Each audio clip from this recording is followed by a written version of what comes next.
जी star news से आइए डालते हैं आज की मुख्य खबरों पर एक नजर। कानपुर में नसीम सोलंकी पर तथाकथित भाजपा प्रवक्ता धीरज चड्ढा के बीच हुई बहस का मामला लगातार तूल पकड़ता जा रहा है।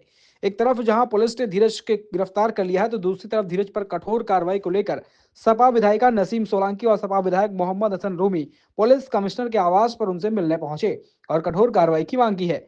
आपको बताते चले कि तथाकथित भाजपा प्रवक्ता द्वारा समाजवादी पार्टी से सपा विधायिका नसीम सोलंकी के बीच उपचुनाव के दौरान मंदिर जाने को लेकर विवाद हो गया था। तब से मामला लगातार बढ़ता ही जा रहा है और अभद्रता करने का ऑडियो भी वायरल हुआ, जिसके बाद सपा नेताओं में काफी ज्यादा आक्रोश है। अभद्रता करने वाले मामले में सपा विधायिका नसीम सोलंकी व सपा विधायक मोहम्मद हसन रूमी के साथ कमिश्नर आवास पहुंची, जहां उन्होंने कमिश्नर से बात करते हुए कहा कि धीरज चड्ढा जैसे लोग समाज व महिलाओं के लिए हानिकारक हैं। ऐसे लोगों पर कठोर कार्रवाई करे जाने की मांग की है। उनका कहना है कि कानपुर कमिश्नर ने उनको आश्वासन दिया है कि धीरज चड्ढा के ऊपर कठोर कार्रवाई की जाएगी। पुलिस ने तत्परता दिखाते हुए धीरज चड्ढा को गिरफ्तार कर जेल भेज दिया है। आगे की जांच कानपुर पुलिस कमिश्नर अखिल कुमार द्वारा की जा रही है। जी, आपके ऊपर लगातार हमले हो रहे हैं, आप कमिश्नर से मिल रहे हैं, क्या मांग करिए आप?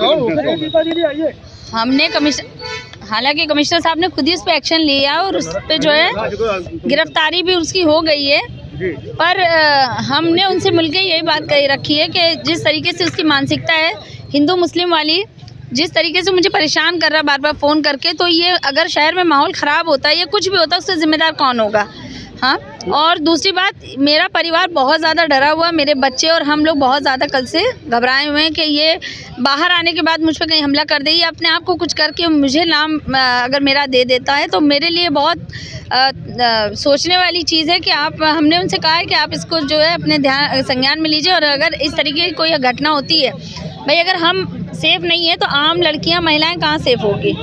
आपने एफआईआर करवाई है इसमें? हमने अपनी तरफ से नहीं कराई है, कमिश्नर साहब ने इसमें जो है खुद ही एक्शन लिया है। आपको धमकी जो उसने दी है कब दी है? क्या मंत्री के कार्यक्रम में धमकी दी थी जब आप वहाँ पे थी? जब हम वहाँ पर थे कार्यक्रम में, तो योगी जी के निकलने के बाद ये कॉल आता है मेरे पास, तो हमारी बात हुई। उसने करीब 3 से 4 बार फ़ोन करा है, तो मुझे मीटिंग छोड़ के बाहर जाना हुआ, फिर हमने उसका कॉल रिसीव करा। मुझे लगा नोन नंबर है, कोई ज़रूरतमंद हो, बहुत फ़ोन कर रहा है, तो हम इसीलिए मीटिंग छोड़ के बाहर गए तो उनसे बात करें। धमकी दे रहा था, लगता नहीं पुलिस ने हल्की धाराओं में सब काम कर दिया? अब हमने उसके जो है मांग रखी है कमिश्नर साहब से कि इसको देख लिया जाए, ये बहुत नुकसानदेह है। बाहर इसका जो, अगर ये बाहर रहता है तो मुझे इससे खतरा है, अब मुझे डर है, और जो ऐसी इसकी मानसिकता है ये मुझे नहीं लग रहा है कि, और वाकई मैंने पहले भी बोला था ये आदमी ठीक नहीं है, इसका दिमाग बहुत ज़्यादा ख़राब है, इसका इलाज होना चाहिए। तो मुझे डर है, मेरे परिवार को डर है कि कहीं बाहर आके मुझे नुकसान पहुँचा सकता है। सुरक्षा के लिए भी बोला हमने, घर पे और इनके कार्यालय पे 2 जगह पे अतिरिक्त सुरक्षा की मांग करी है। और जिस तरीके से सीसामऊ के मतदाताओं को नपुंसक कहा है इसने, सर्व समाज के लोगों को, उस नपुंसक शब्द पर हम लोग को आपत्ति, घोर आपत्ति है। हमारे नेता आदरणीय अखिलेश यादव जी के बारे में जिस तरीके से इसने टिप्पणी की है, करोड़ों करोड़ों लोग के पीडीए के जननायक हैं वो, इसके खिलाफ भी हमने अपनी तहरीर दी है, आज दी अभी तहरीर। और जिस धाराओं में भी इसको गिरफ्तार किया गया है, हमारी तहरीर के माध्यम से उन धाराओं को बढ़ाया जाए। और मैंने स्वयं तहरीर दी है, मैंने अपने घर पर बैठकर समाचार पत्रों में जब मैंने संज्ञान लिया, तो जितनी बातें उसने लिखी उन सब बातों को इंगित करके मैंने जो अभी तहरीर दी है और कमिश्नर साहब को कि इसके खिलाफ मुकदमा पंजीकृत इन धाराओं में किया जाए, जिसमें उसने पीडीए के अल्पसंख्यकों को, दलितों को, बैकवर्ड को, सबको इंगित करते हुए उसने जिस तरीके से अपनी बातें करी हैं, सबको संज्ञान में लेकर उचित धाराओं में इसका मुकदमा करा जाए। और इसका सही पता, जो इसका आधार कार्ड अब बनना चाहिए, वो जेल के पते से बनना चाहिए। क्या आपको लगता है इसमें कोई भाजपा की चाल है? इसमें भारतीय जनता पार्टी ने आज साफ कह दिया कि इसमें हमारा कोई लेना देना नहीं। अब ये किस समाज का नेता है ये पुलिस तक पता करेगी, और मैंने माननीय कमिश्नर साहब से कहा है कि इसका पता, आधार कार्ड इसका जेल का बन जाए, तो कम से कम इस तरीके की बातें नहीं करेगा ये। धन्यवाद। जी, लगातार आपकी विधायिका को धमकियां मिल रही हैं फ़ोन पर। देखिए, कमिश्नर साहब भी आए हैं, क्या मांगे रखी है? कमिश्नर साहब से हम लोग मिले हैं, उनको ज्ञापन दिया और उनको सूचना ये भी दी है कि जो दफ़ा लगाई गई है, ये दफ़ाएं कम हो जाएंगी, ये दफ़ा में ज़मानत हो जाएगी।